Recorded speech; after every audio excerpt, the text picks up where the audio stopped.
Thank you for joining us, everybody. We're going to get our show started in just a couple of seconds here. Want to remind everybody, if you could just share this broadcast, we would greatly appreciate it because it would help us get more views and make the show a lot more exciting for live interaction. So please, don't forget to share the broadcast. We also appreciate all of your likes and comments. Thank you so much for tuning in, and get ready for Spit The Wit.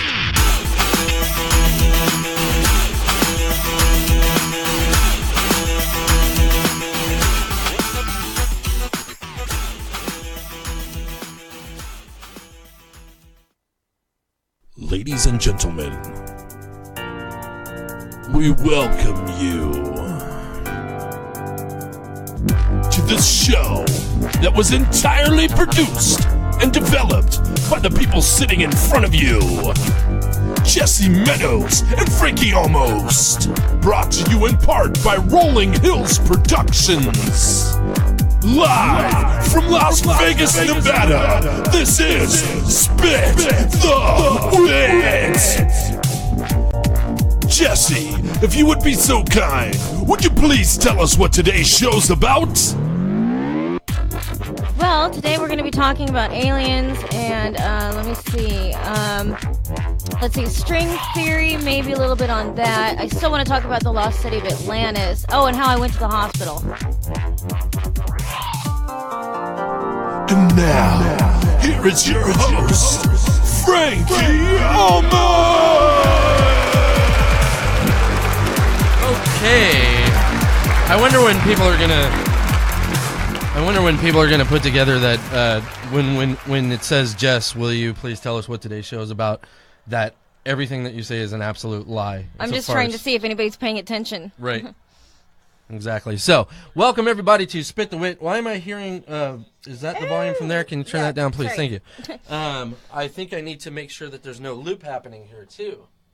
Because we might have to rebroadcast. No, okay. So, just the little fine tweaks that we have to do when starting the show. Welcome everybody. This is Spit the Wit. And today is, Friday. Anybody know the date? The 24th of February. I always hated the way that word was spelled. Everybody says February, but it's spelled February. It's like Wednesday. Yeah, it's crazy. The English language is silly and stupid. Thank you very much. All right, and goodbye. Have a great day. No, I'm just kidding. So in the studio today, we have a special guest who I've known for a very long time. And he has been abroad for a while and back in Vegas now, and we're going to introduce him real quick here once I get my situation sorted out in my head. This is Joey Murray, everybody. Joey Murray I've known for a very, very long time, so welcome Joey Murray to the show, everybody, and let me turn on your microphone. There you are, sir. Hello, how are you? Hello. So tell us a little bit about yourself. Joey Murray, who are you? Does Montana technically count as abroad? I don't know if that's the proper vernacular. I don't know if it is or not. No. I don't think it is. But that's where I've been, up in the north. Right. The Northmen. Right. What's Montana like, man? What are you doing up there? Montana is where I'm originally from, and we met here, obviously, in Vegas. Right. And that's where I'm from originally, and I was back there for longer than I expected, about 7 years total, I think. Oh my God, has it been that long? It has been that long. Shit. So yeah. Wow. Yeah. So back into the not winter, which is nice because they had like 4 or 5 deep freezes this year so far, and actually my girlfriend's back there right now visiting, and I think the high was 24. So there you have that. Yeah. That's disgusting. So don't miss that aspect of it at all, but it's a gorgeous state, great outdoor stuff to do, and lots of great places to explore in that nature. But back in Vegas, back here for probably another 3 or 5 years, and good. On to the next thing after that. Good to have you back, sir. Thank you. It's good to be here. Good to see your show and see you doing well on this stuff. So happy to be around.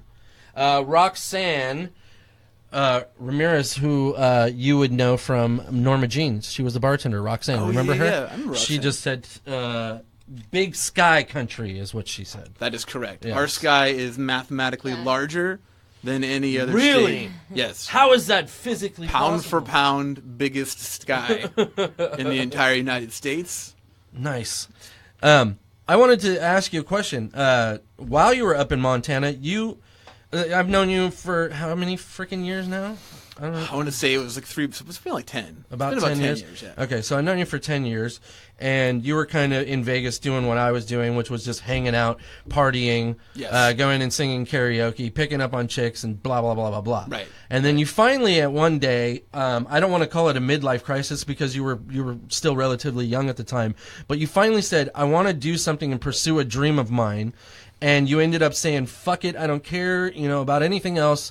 I'm going to become an MMA fighter.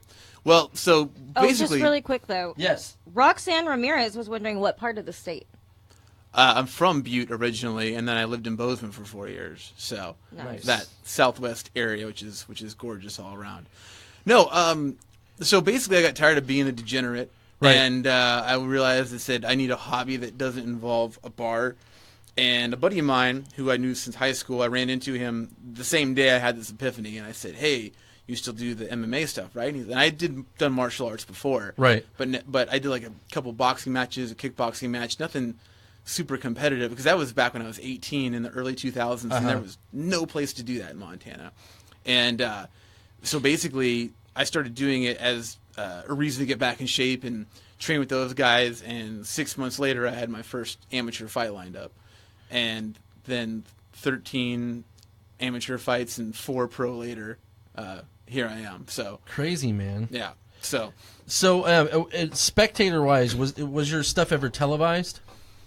so we had, it actually was. There was locally, because there was feed. There's like a feed, kind of like how you do here. Uh-huh. You do a live feed for the broadcast, and then there was one that they replayed the local fights in my hometown on one of the like extra channels, and it was like a late night replay of the fights like months later. Right. So it's kind of cool to see yourself like actually like, hey, we're gonna sit down and watch the fights, and I'm gonna be on there. So that was kind of neat to cool. to do that. Yeah, for sure. Yeah. So okay. So let me ask you this question. Did you feel like Rocky ever at the end of the fight? Most people that fantasize about being any kind of fighter knows that, when you watched Rocky for the first time, there's like this exhilarating thing whenever the opponent's defeated. Did you ever feel like a champion when you walked off the mat? Probably the Rocky, like just getting the crap beat out of you and still coming out looking okay, probably happened, I want to say, half my fights. Yeah. And actually, the very, very first one was before I did MMA. I did a Tough Man boxing competition. Okay. And I was 18, and I was What terrified. What is a Tough Man competition? Tough Man is Butterbean. Remember Butterbean, the boxer, the big, and it was the yellow, black and yellow ropes. And let's get it on. That guy. Right. He was like the main referee, and he was actually there for that first Tough Man.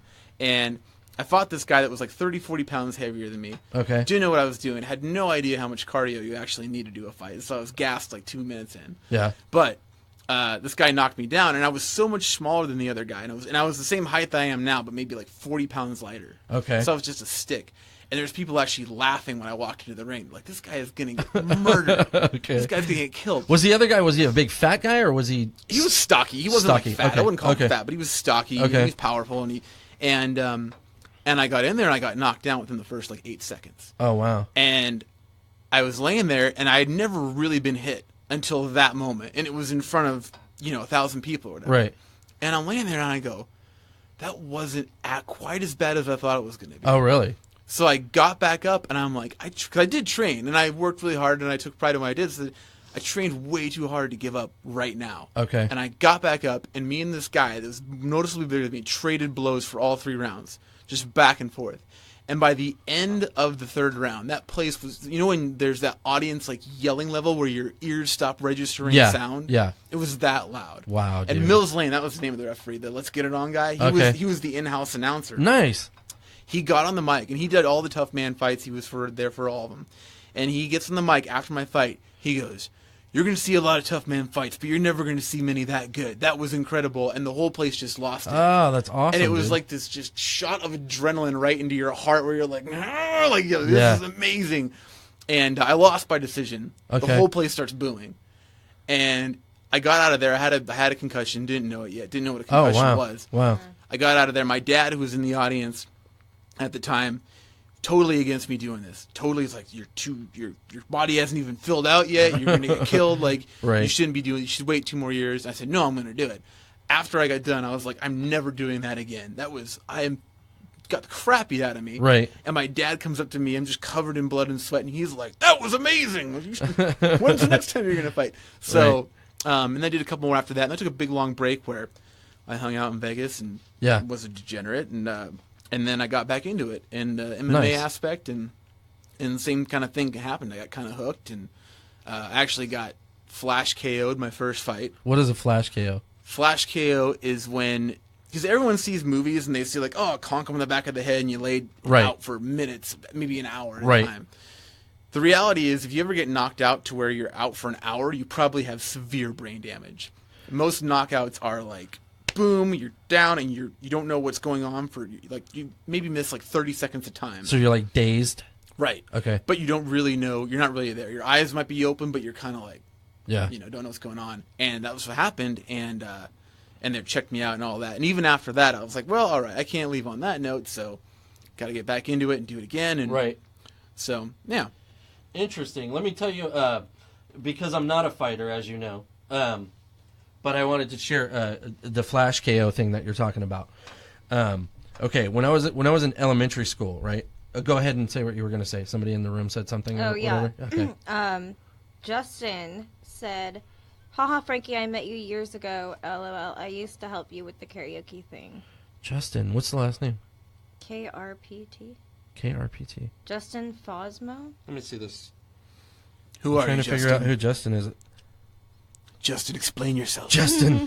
Justin, give me more details because I can't see your photo on this thing. So, okay, so what I was saying was, I was a little kid, right? And it was like I was severely into this peer pressure thing, and this guy that I was hanging out with, he was a bully kind of guy, and I was always like the skinny little kid, and he like talked me into picking a fight with this kid.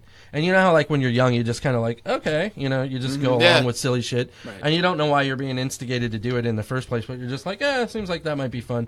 So I went and I picked a fight with this kid. Okay, I'm like sitting on him, humiliating him in front of everybody, and blah blah blah. So this goes on for probably about 10 minutes, and I tormented the poor little kid, and then we left. And my buddy was like, "Oh, that was awesome." I'm talking like we're like 9 or 10. Right. Okay. Don't know any better. So don't know any better. So I'm like walking away, and I'm like, all I know is I'm receiving all this praise from my peers, and so I walk and I sit down, and then somebody comes up and says, "Hey, that kid that you were messing with is telling everybody in the playground that he beat you up." And I got up and I was all, what? So I went over there and I was like, hey, what's this stuff, you little gay boy, or whatever, stupid thing you used to say to people. Right. And I shoved him in the shoulder, and he freaking grabbed my hair, dude. And he just freaking started punching me like a freaking rag doll, dude. And I deserved every lick I got. Right. And that's the only time in my life that I've ever experienced it's being displaced from reality. Right. I mean, he knocked the living crap out of me, and I was dazed. I didn't know where I was, what was going on. The next thing I know, my lips are this big. I completely deserved it. So yeah, but there's a lot of people that have never experienced being knocked out. So that's why I was asking you, like, has there been a more severe knockout for you, like one that was the worst? Here, let me put by the way, he said Brentwood Bar. Oh. Cafe and Tavern. Okay. I think I remember Justin, yeah. Well, good to see you, Justin. Thanks for joining in. Appreciate it. I will look at this obviously later and make sure that I verify who you are.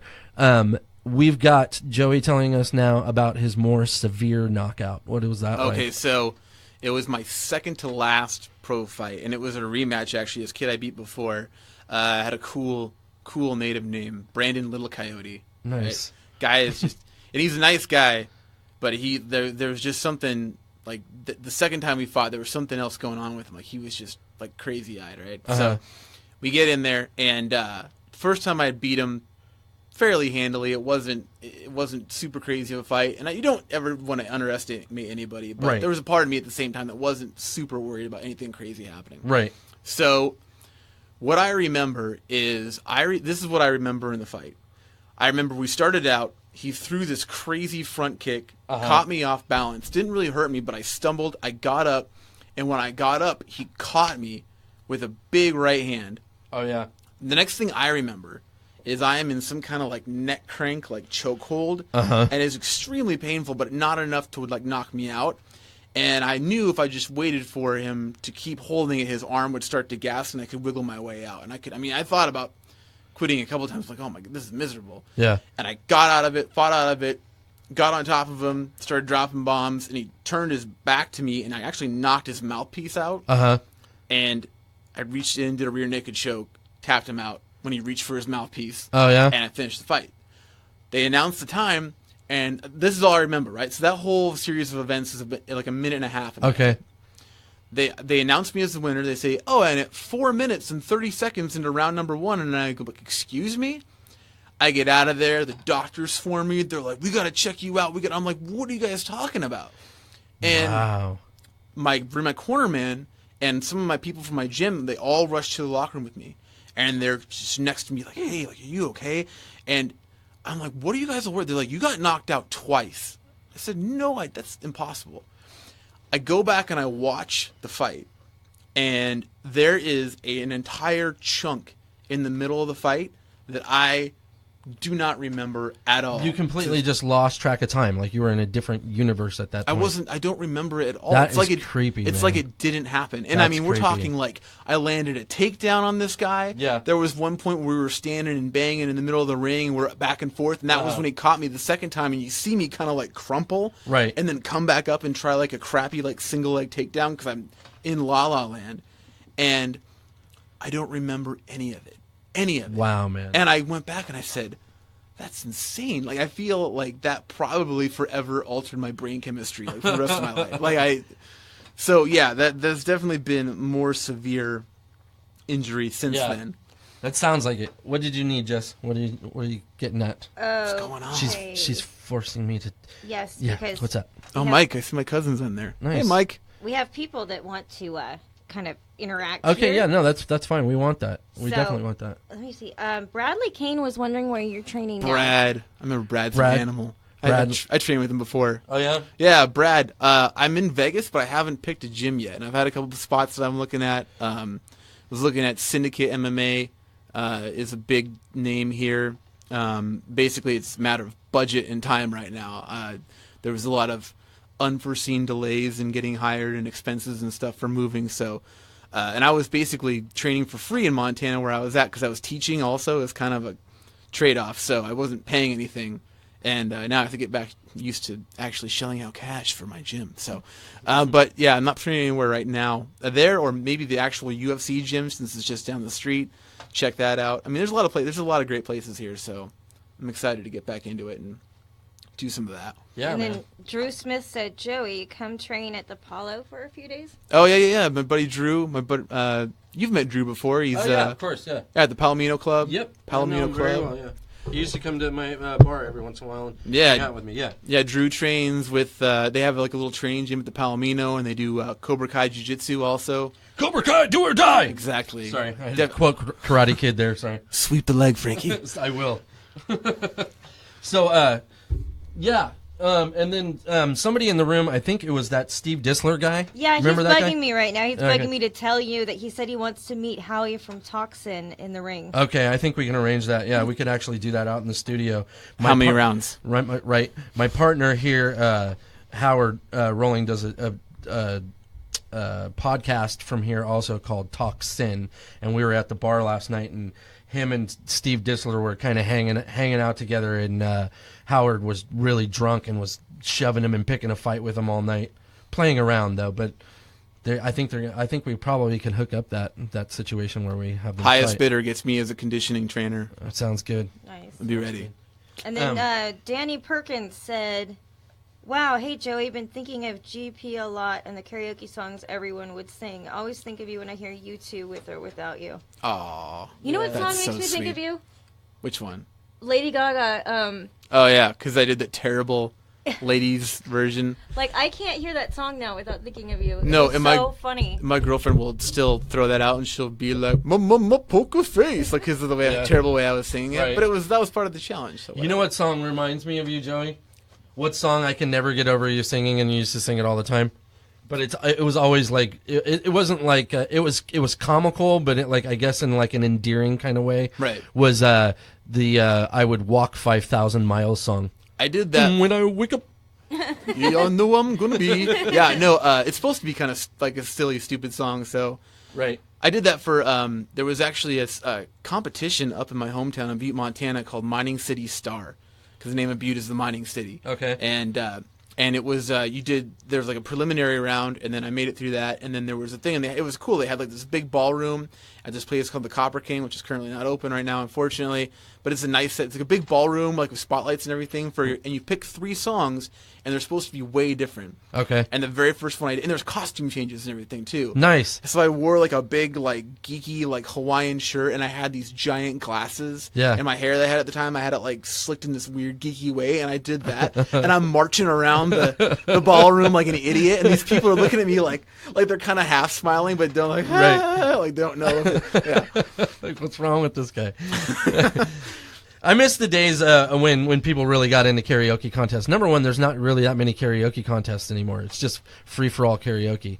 But it was fun back in those days, man. Back when we used to, for those of you that don't know, Joey and I pretty much met each other at Golden Palm, which was a really popular karaoke spot here. Yep. And it was an earlier time in the early 2000s when people acted differently about karaoke. Like there was a bunch of people that took it like super serious, and they were like little karaoke prima donna people, and then there was people that were just going up there to make an ass out of themselves and have a good time.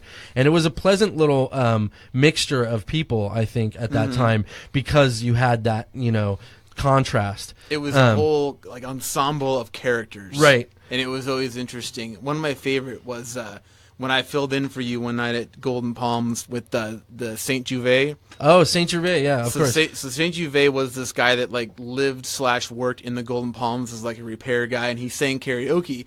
And he's this like quirky older dude who had like a big hat on and like longer gray hair.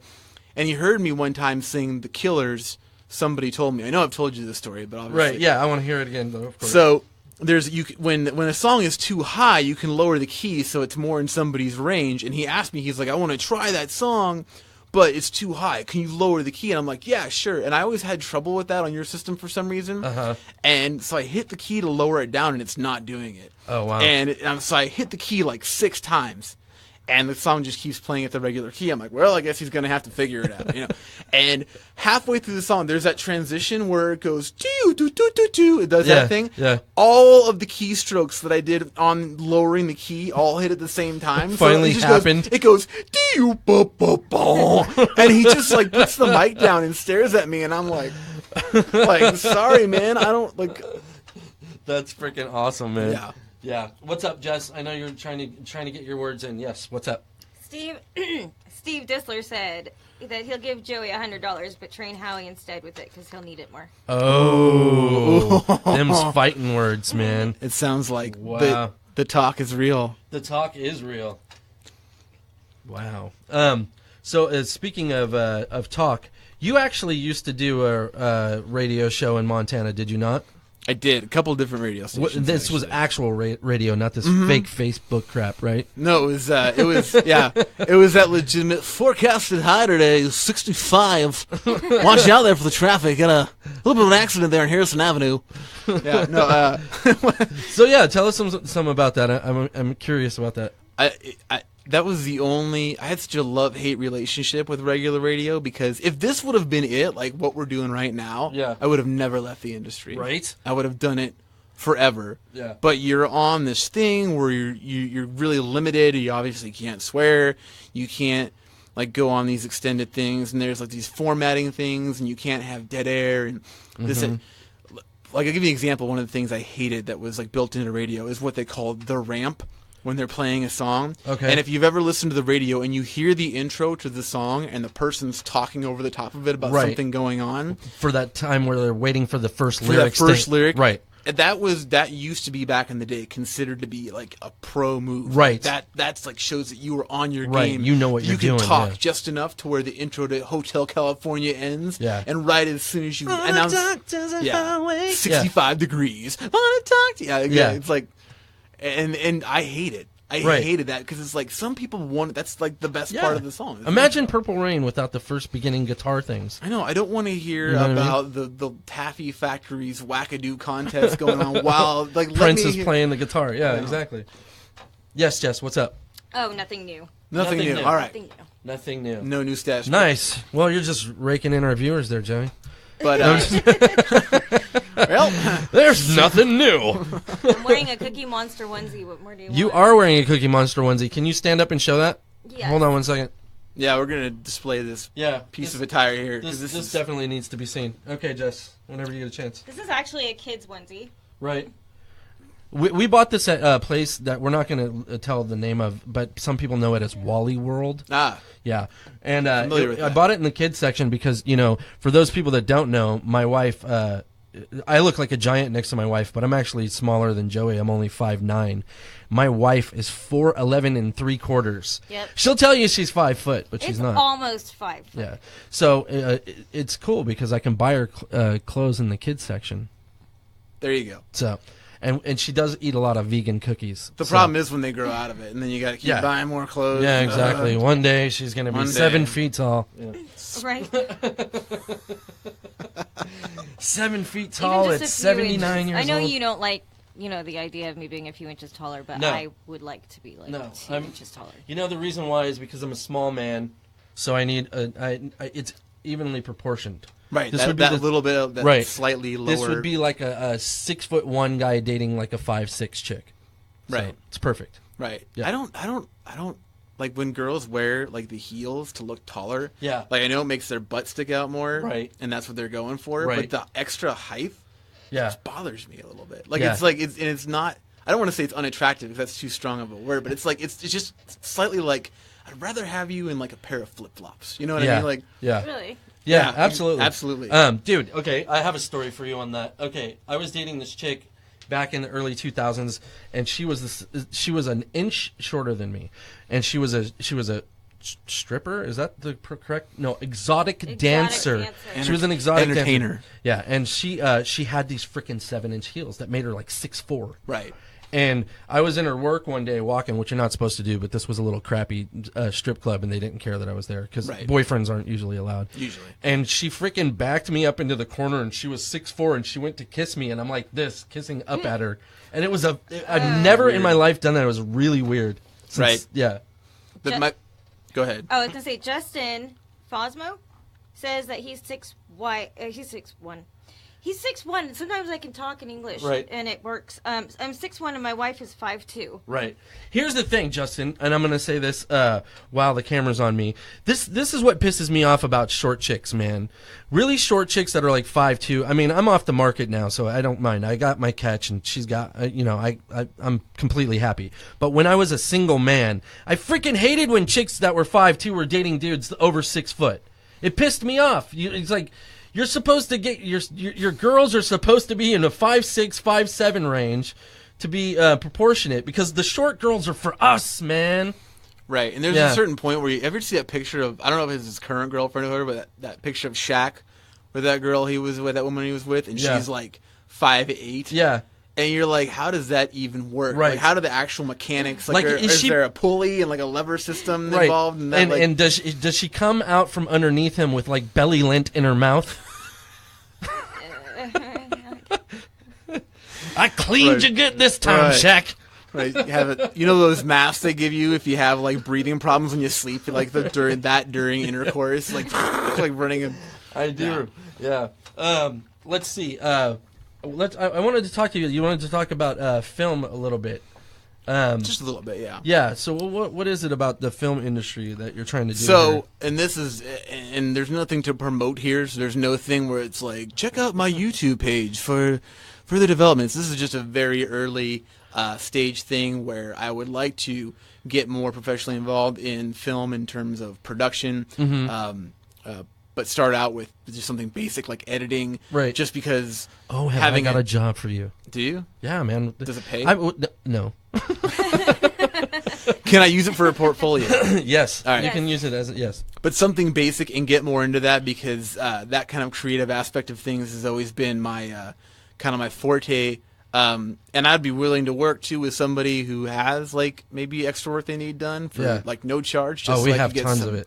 Just so I could get some experience and some things under my belt and have a product to give out. But ultimately turn that into like some kind of filmmaking and creative endeavor because unfortunately getting punched in the face doesn't pay very well. And and also especially later in life when you're like trying to. I would think it would pay well. It's terrible. You know what I got paid for my last pro fight? I think it was $500. Really? Wow. To get the crap knocked out of you and freaking possible concussion and hemorrhages and shit. Yeah. No, thank you. There's I forgot what percentage it was, but even the UFC roster, which is like the top of the top, it's like saying I play football and I'm in the NFL. If you're in the UFC, you are in that upper bracket. A lot of those guys have day jobs. Or they have GoFundMe set up because they ended up having unexpected hospital bills. They're like, hey, here's a thing that I won, and I'm selling all my stuff because I don't have any money and I can't take a fight right now. Wow. So horrible, man. So that's like financially. I mean, I'll still do. I mean, I got probably 3 or 4 more fights in my belt before I'm going to be like I'm completely done forever. Yeah. But realistically, and that's the other thing with those concussions, that's kind of like a punch card. Mm-hmm. Like you get a concussion. There's that one. Yeah. And then once your card is full, you don't have a jaw anymore. Right. You can't fight anymore. Right. It becomes to where your brain turns into soup and it's just not worth it. Yeah, absolutely. So that's definitely something that I've faced reality of. I think in certain aspects, there's times where I get completely spaced out. I'll be in the middle of a sentence and I'll just. Yeah. And just that's. it happens more and more since I started fighting. And I know it's at least partially due to that. That happens to me a lot, but I don't think it has to do with my MMA fighting. Right, yeah. Because you knock them out first, right? You are a knockout. That's the problem. Thank you. Ba-dum-bum. Hi. Gazoing. Oh, that brings us to that. Yeah. What's up? Bradley Kane said that my favorite Joey fight was my last fight a long time ago. Joey broke the guy he was fighting, smothering him with punches and kicks. Brad, was that? I'm trying to remember. That might have been Kalispell. Kalispell's a beautiful city too. If you ever go to Montana, you got to head up that way. Is it La Fountain? Oh yeah, La Fountain. Yeah, Travis La Fountain. That was my second amateur fight. That's how long ago that was. Wow. I kind of felt bad for that kid because he looked like he had to walk with a cane like the next day. Like he was. Really? Jeez. He looked like he was in a car wreck. Like we stood the entire fight, and this guy just took. Like I couldn't knock him out, but he took all the punishment. But he didn't look good. And I was like, ooh, that was for real. But yeah, man. Your MMA career led you to meet several celebrities. This is true. True, and I think there was one guy that was, well, really, he, if you turned off the lights, he would glow. Yes. Yeah. That would be Vanilla Ice. Vanilla Ice, yeah. So a little bit of background on that. I did a fight in North Dakota, and people are thinking, North Dakota, what was going on? Well, the oil boom that happened, which is now over and costing a lot of people jobs, but during the oil boom, there was a lot of people in eastern Montana, western North Dakota, and they started having these big fight shows there. And the nice thing about fighting people who train in North Dakota is that not that they're necessarily bad, but in North Dakota, amateur MMA is outlawed. You can't do it. So a lot of those guys, their first fight is a pro fight.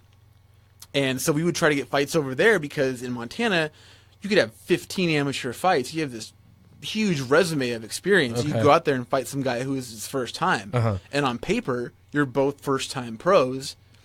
So you try to do that. So that's why we would go out there. Anyway, so get to the interesting part of the story. So we went out there, and there was going to be this concert afterwards. And my girlfriend to this day hates me for it because she wanted to go. Okay. And I said, it's like a 7.5-hour drive. There's nothing out there. Right. I'm probably going to beat this guy. It's going to be a short fight. I'm like, it's not even worth your time. There's going to be a Vanilla Ice concert, but I mean, whatever. And so we get there, And I win, and for some reason, I really had the crowd. Like, I wasn't a local guy at all. I had the crowd, though, and I was kind of playing it up, like, after the fight. I'm, like, pointing to people, and people are well, like, you're a likable guy, man. That's why we're friends. Thank you. Appreciate that. Of course. And so we got there, and I get done with my fight, and this guy comes back to me. He's like, hey, you got a minute? I'm like, yeah. I said, listen, I'm Vanilla Ice's stage manager. And we tend to put somebody out from the crowd who wears this clown suit, and they get on stage with Vanilla, and they like dance around, and you got a really good energy to you. Like, would you want to do that? And I'm like, yeah, I'd want to do that. And keep in mind, my fight just ended. Like, the adrenaline hasn't even left my body yet, and now I'm gonna go on stage with Vanilla Ice. Right. So I get out there, I meet him out. It's this impromptu meeting in an SUV with Vanilla Ice out in the back. And I meet him, like, hey, man, I got this picture with him, which is one of the worst pictures I've ever taken in my life for, like, my face. And he's like, yeah, man. So they explained, like, so he's going to do the first 2 songs, and then your cue is going to be, and they gave me, like, the cue, like, what he was going to say for the song. Right. And you come out, and I go, okay, and I'm out for a song. They're like, no. You're going to be out there for the rest of the concert. You're going to be out there for Go Ninja Go, Ice Ice Baby. You're out there for the entire rest of the set. That's dope. And I go, what do I do? They're like, just get the crowd into it, man. Just do your thing. And I'm like, okay. So I get out there, and I'm with the guys, and I'm like hiding behind like the speakers. And I'm like, all right, so in this set, we're going to do this. Like talking like I'm part of the band now. Like, all right. And so we get out there, and I get it was some song, and it had this really like low, creepy bass line, and it was like, here comes Halloween, here comes Halloween. Okay. And it was like a scary clown costume. So that was the theme for me to come out. And I came out, and I'm like, all right, I'm going to do this really creepy, like, crab walk, like, up to the edge of the stage. And I come out in the clown thing thinking, I'm going to look so stupid. This is going to be the dumbest thing ever. And I do this, and I start crawling out, and people lost their minds. It was insane. They're like, ah! And I'm like, oh, my God. Wow. They're into it. That's These cool. people are into it. So I started hamming it up, and I'm throwing bottles of water and spraying people in the crowd. And I was doing, like, these little, like, mini, like, stupid dance-offs with Vanilla Ice. Yeah. And they would let me go backstage. Like, they're like, if you get tired, they're like, duck back here, grab a drink of water, take a break. And so I'm getting into it, and I'm like halfway through it, I'm like, I am exhausted. I just did an MMA fight. Now I'm up here dancing like an idiot for this entire concert.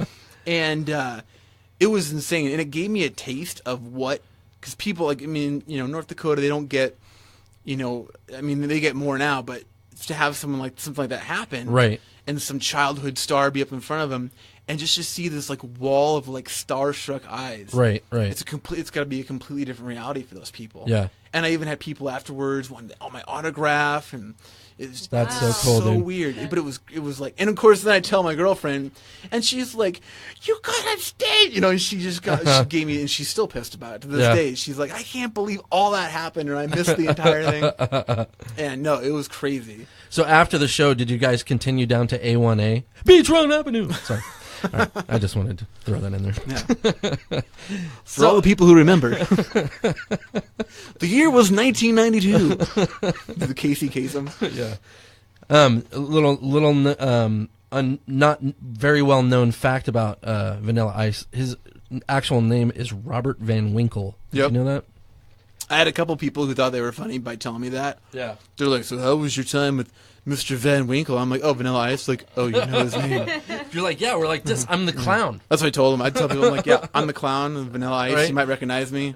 Here's one thing that I wanted to ask you about the clown experience. Okay, so you've now actually in the same day, so you could look at the both ends of the spectrum within minutes of each other. Would you much rather be the clown on stage crawling out and getting paid for it, or getting your brains beat in by some big Neanderthal? Well, from a financial perspective, I know what he got paid for that, and I would definitely rather be on the clown side of the business for the money. But it's an interesting thing because he really, like, and he even did like a little mini speech during his concert where he pushes his work ethic. He's like, you got to work, you got to go out and you got to work every day, you got to do what you want. And the thing is that he came out when they were still setting up, and he was helping everybody do the sound checks. He was going around to all the speakers. Nice. He was out there in the stuff that he was going to wear for his concert. Yeah. He wasn't like just chilling back like, oh, let the plebes do that. Like, he was out there helping set up, right, moving stuff around, doing sound checks, making sure everything worked. Like, he works. Like, one thing I will say about that though is it could be a blessing or a non-blessing, because maybe he's just that much of a perfectionist that he's going out there and he's like, I don't like the way this mic sounds. You know what I mean? And then again, of course, obviously, I have a very limited experience, but I definitely got the vibe from him that he was not a difficult person to work with. I actually, a little known fact, well, why would anybody know this? One night when I was drunk as shit, I was at the Palms and I was playing craps next to him. Okay. Yeah.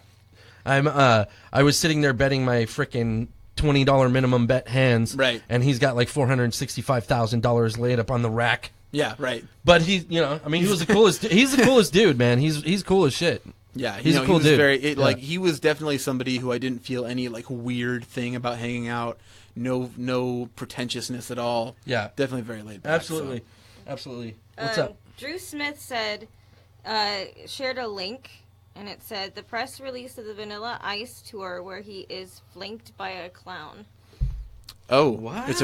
It might be somebody else though, because I know he's used the clown bit with other people before. Yeah, he does. I'm not the only one. He lied to me. Oh my god! So everything we said about him is not true. I know. He's right? a horrible he's a person. Jerk. He's such an asshole.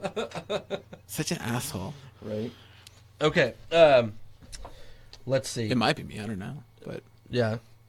So one thing I wasn't clear on in your story was how did you obtain the clown suit? Like, they just threw it on you backstage, kind of thing? Yeah, they it's literally because it was the same arena. So the stage was already set up, and then the cage is in the middle, and then everyone migrated from their seats around the cage to the front of the stage, and then there was like a little I had to like literally like hide behind this like speaker to get dressed, and throw everything on and throw down those dope clown moves. As the kids call them these days. Absolutely. That's exactly what they're calling them. You are accurate. I am on the Instabook and the Facegram. So I know that what they're into. Yeah, I do the MySpace. I'm still waiting for you to respond to my message on Friendster so we can get to that. Yeah. Did you ever remember, speaking of all those old things, did you remember all the social media kind of things started, I mean, aside from, instant messenger and stuff like that, with AOL and whatnot, but the ones that let you put pictures on there, it all kind of started with that Hot or Not site. Do you remember that? I do remember that. Yeah. And I remember I put this picture up, and maybe I'm hideous. Yeah. I remember I was like, this is awesome. I'm going to do this. And I put this picture up. I did it one time, and I got like 4, 3, and I'm like, all right, well, that's enough of this site, and I deleted it, and I'm like, I want to kill myself. Thanks.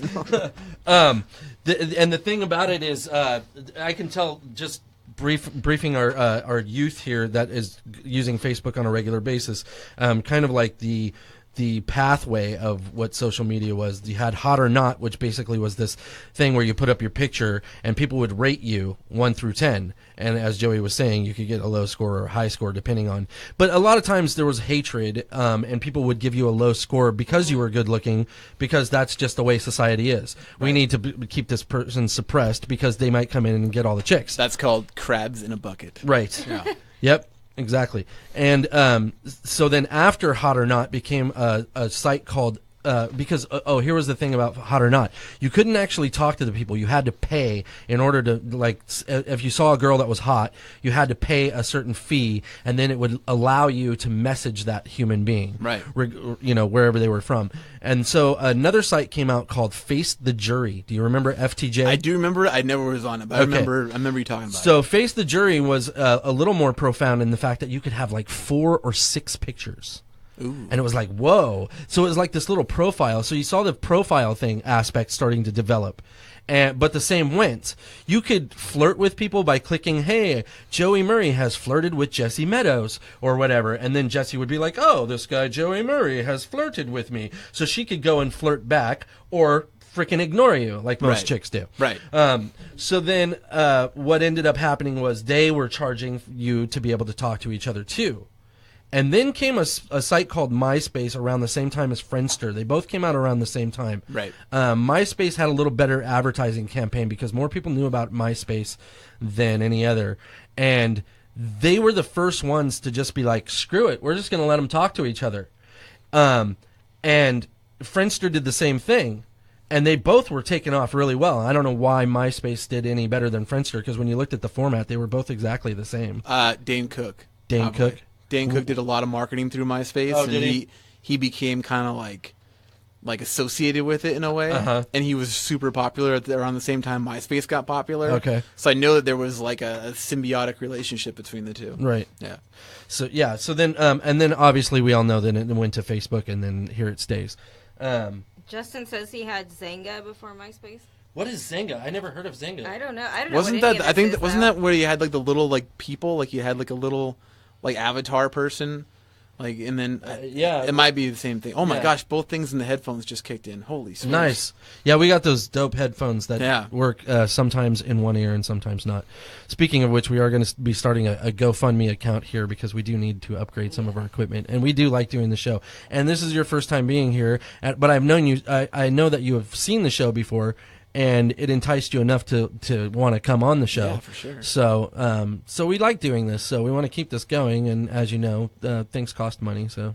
Yeah, we'll be setting unfortunately. up some kind of Patreon account or a GoFundMe account to hopefully take donations and be able to, it'd be nice to be able to pay guests to be on here and stuff like that too. So Yeah, yeah, for sure. absolutely. Yeah.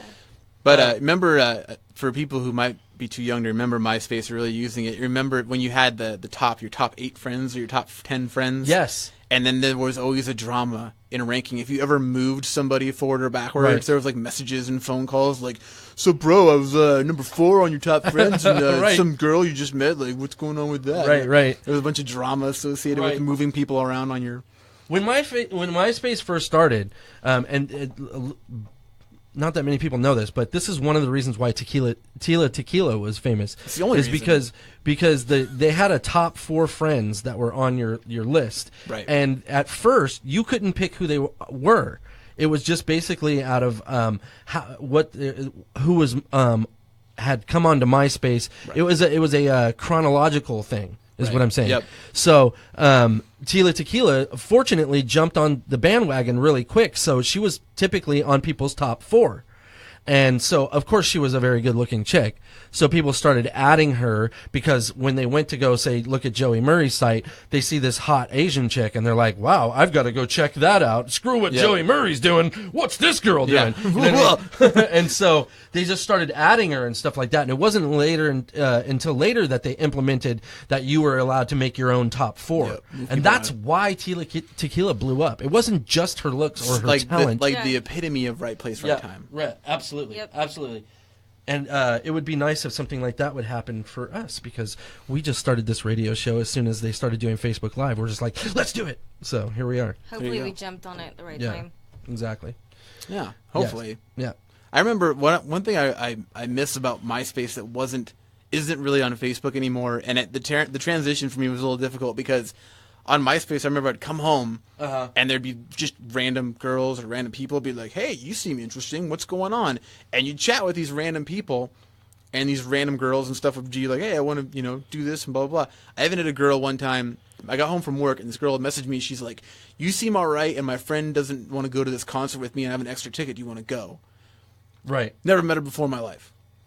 And so I jumped in the shower, changed. It was a Mushroom Head concert, which is a little heavier style than I like heavy, but this Right. is kind of, but whatever, it's a free concert, you know. Right, what I mean? So I absolutely, went, yeah. hung out with this girl. She was really nice. Didn't turn into anything, but we, hung out, had this concert, had a couple beers at Crown and Anchor afterwards, and Nice. it was stuff like that would happen a lot. Yeah. People would just be like, oh, I'm, and then you go into Facebook and you try to add some random person. They're like, who are you? I don't know who you are. I'm like, yeah. Right. Are you friends with Tasha? I don't think. Yeah, it's just like, oh, yeah.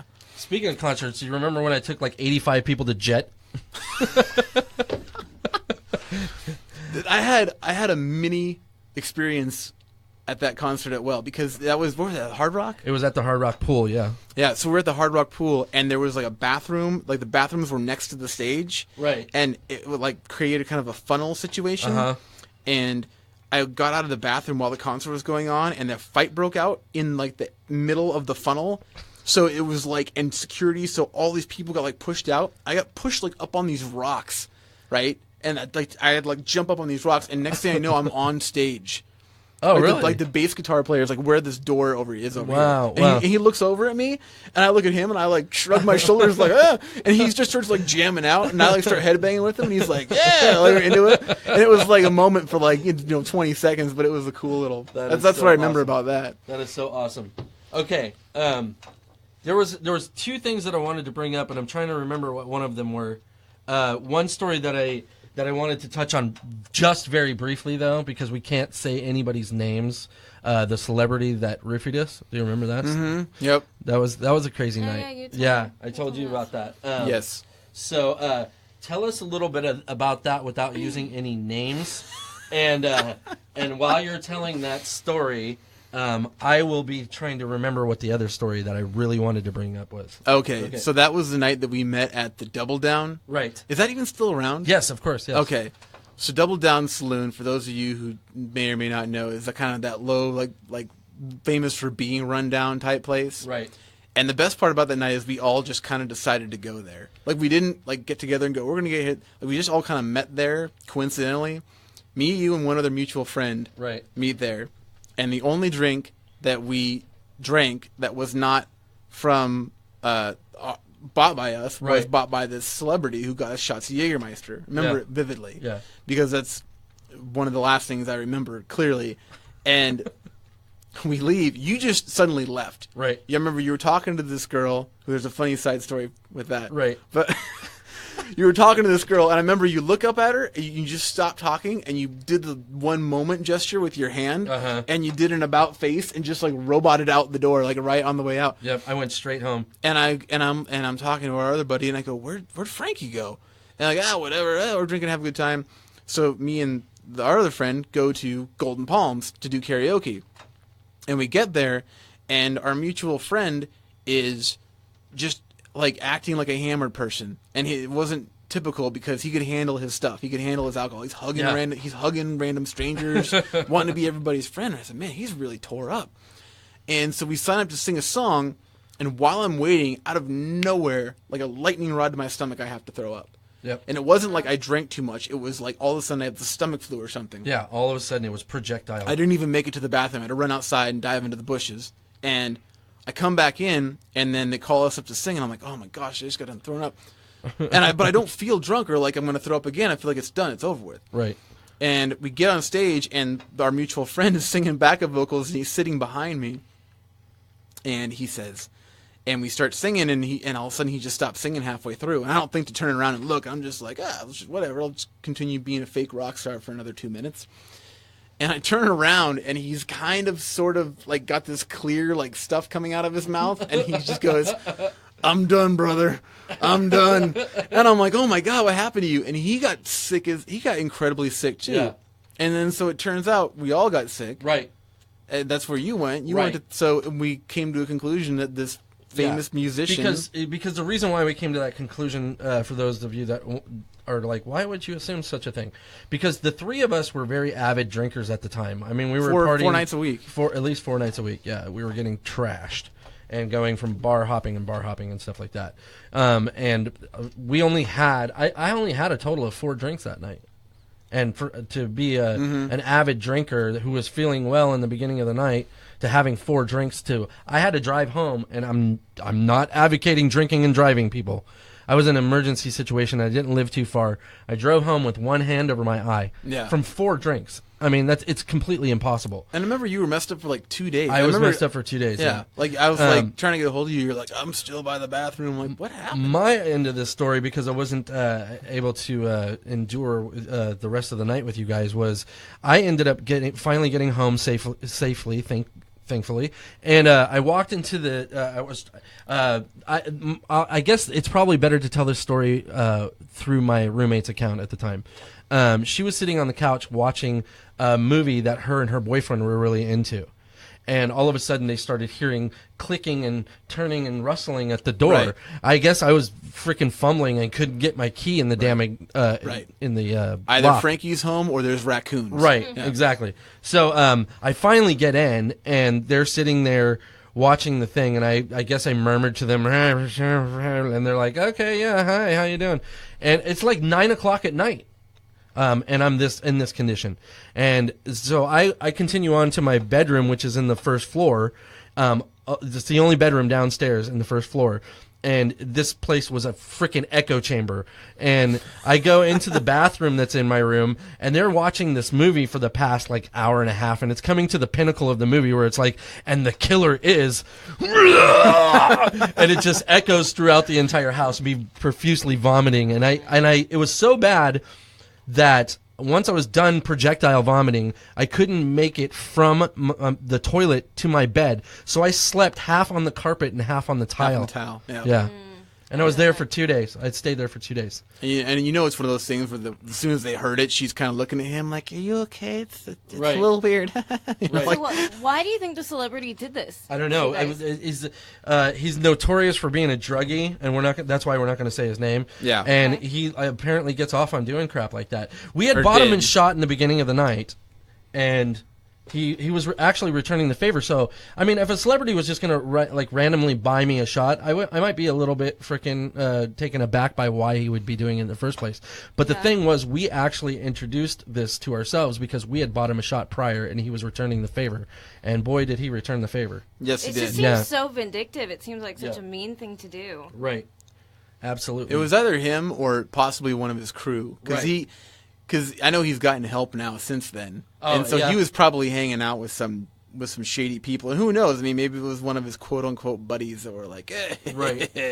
And just, right. whatever Okay, so I want the camera on me and Jess real quick because I wanted to tell a story. It's kind of like a you had to be there kind of story, but it's still funny. Okay, and when I told her the story, she freaking was dying laughing. Okay, so there's a song out there, okay, that when you listen to it, and it's a famous song from like the 60s or 70s, okay, and now I have the camera on you because he doesn't know what I'm about to bring up. So anyway, so this song has a verse, and it's a rock and roll song, and then after that it turns into this like little pre-chorus bridge. And I swear to God, Joey introduced me to this idea. He said, now listen to this famous song that you've known your whole life. Oh, my God. And tell me that this doesn't sound like Herbert from Family Guy, the old pervert guy, singing this next verse. I remember this exactly. And I freaking laughed my ass off. Now, what is the actual song? It's The White Room by Cream. The White Room by Cream, yeah. Yeah. And so it gets to the point where it's all... I wait in this world. And it sounds like Herbert the Pervert from Family Guy. Seriously, and when you listen to it, if you close your eyes, you're like, that's Herbert the Pervert. Well, and I thought, when I first heard that, I thought, I'm just reaching here. And I played that for you and two of our other friends, Mike and Charlie. And I had you all in the same room. I'm like, listen to this song. And then and I'm like, wait. And then I paused right before I go, tell me this doesn't sound like Herbert from Family Guy. Yeah. And it helps when you close your eyes. And you guys died. And I was almost pissing my pants. So now, fast forward a couple of weeks, and Joey took off up to Montana to live for a while and become a famous MMA fighter. I'm saying famous because you are famous. You're on Spit The Wit, dude, so you're famous. Oh, yeah. I made it. You were a clown with Vanilla Ice. So. This is the mountaintop. Exactly. So fast forward to now, I'm working at this place called Double Shots, and I'm a DJ there, and I want to share this experience. And we're drunk, and it's probably about 4 a.m. I'd been off work for an hour, but as anybody that ever been to that bar would know, I would keep it open until sometimes 6, 7 o'clock in the morning, depending on if we were having a good time and the bar was making money. Yep. So there's about 12 of us there, and we're just hammered, and we're still throwing back shots and just going nuts, and I finally, I'm like, oh, I remembered this. So I go up to my equipment because I'm the one in charge of playing the music for the whole house. And I'm like, I've got to tell everybody about this Herbert the Pervert thing because it's so freaking hilarious. And I end up picking Knights in White Satin instead of White Room. And so now, oh my God. Joey's laughing his ass off right now because I called him afterwards and he just freaking died laughing. So what ended up happening was playing like a 7-minute song. No, wait for it. And I'm like, knowing that this pre-chorus bridge thing is about to happen, and I've got people anticipating. You know how like when you're telling somebody a story, they're going, and they're wanting to like, come with me on this. So, and it never comes. So I've got 12 people listening to me, riveted into the conversation, and it completely goes away. And it doesn't end up happening, and so I'm pissed off and I'm furious, and I'm like, what the hell? And I go home, and I'm drunk off my ass. So I go home and I fall asleep, and I wake up and I call Joey, and I'm like, Joey, what the hell, man? I just played Knights in White Satin for these 12 people and told them about the Herbert the Pervert part and blah blah blah blah blah, and it wasn't there. And there's this bit of silence, and then Joey goes, dude, you played Knights in White Satin? And I'm like, yeah. And he goes, it's White Room by Cream. And I was like, crap! Oh my god. Yeah. And that's the best. It's just like you make everyone stop having fun. Yes. And you're all just huddled in like a semicircle, like listening Knights in White Satin. No, wait, it's you. It's coming. And it never came. Right. And I'm like, this is actually kind of funnier than the original joke. Right. No, that actually makes a separate like sub story that's equally hilarious. Let me hold you at bay for 4.5 minutes of your life. Right. And there's for just no like, pinnacle. And then at the end, everyone's just like, Okay, that guy's messed up. Right. Thanks, Frankie. Anyway, I'm just gonna go home now since all the life left this room. Right. Okay. So, we have reached that time where we are at the end of the show, but before we get out of here, we want to ask Joey if there's anything else that you'd like to say to the people before you take off and get out of here. Not much. It's been fun, man. I want to be back, work schedule permitting, and that's in flux right now, so we'll see how that goes. But yeah, man, look forward to being back and have hopefully have a more solid project in mind to pitch and pitch and throw out there. So, but no, man, I appreciate you having me on, and it's been fun. So for sure. Thank you so much, dude. Yes, thank you. It's been fun. I'm glad that you were that you had taken off some time to work to join us and make our show a little more interesting, because people get sick of looking at just me and, well, not Jess so much, but me, right, talking for an hour every day. And now by proxy, by comparison, I'm here, and now they're like, God, never again. Right. Hashtag never again. Yeah, right. Spit the Wit. No, you had a good crowd, man, and we had some decent conversation, and people, we encourage people to comment and stuff like that, because we need that interaction. Yeah, for sure. Because we come here on the fly. And Joey, did we rehearse any of this conversation? No, exactly. We come here on the fly, and that's what we like about our thing, is it's completely spontaneous. We just basically, like, people come in here and they see our studio, and it's nice looking and stuff like that, and it looks really professional. And they come in and they're like, okay, so when do we sit down and have the conversation about the conversation? And when is the first commercial break? And then I'm like, no, we've got 4 minutes. Just sit in your chair. And then they're like, what the hell am I doing? It's like jumping out of a plane or something. Right. Like, 3 minutes. Here we go. What? Where's the ramp? Where's the traffic? Right. So anyway, we wanted to thank you guys so much for joining us. Jess, is there anything that you want to say before we get out of here? The phone died, everybody. So the phone died. Oh. If I didn't respond, that's why. Okay. Well, we apologize for that, and we will make sure that we take care of that next time, won't we, babe? Yes, we will. It's my fault because I hijacked the phone charger. That is true. I put that on my head. All right. She can live another day then. All right. One more. Joey. Thank you guys so You're much. welcome. We love you, and continue to watch our programs, because we have some interesting things happening here. This Tuesday, we have Eric, who was on here on Wednesday, but we have him coming in here to pitch something of his, and we'll tell you all about that live on the show. So make sure you join us Tuesday at 6 p.m. And also make sure that you like the Spit the Wit page, because it will keep you briefed on things that we're doing and contests we're holding and stuff like that. If you want to do advertising on the show, please email either me or Jess and let us know. And also, if you'd like to do a podcast just like this one here in the studio with this kind of sound quality and things happening, we provide an engineer. Let us know by emailing one of us. And we will get back to you and get you in the studio. We actually have somebody set up this week that's going to probably start doing one. I don't know if you knew that or not. But anyway, thank you guys so much for watching, and we will see you on Tuesday at 6 p.m. Like, comment, and share. Thank you, guys. All right. Be safe. Oops. Here we go. And we're out.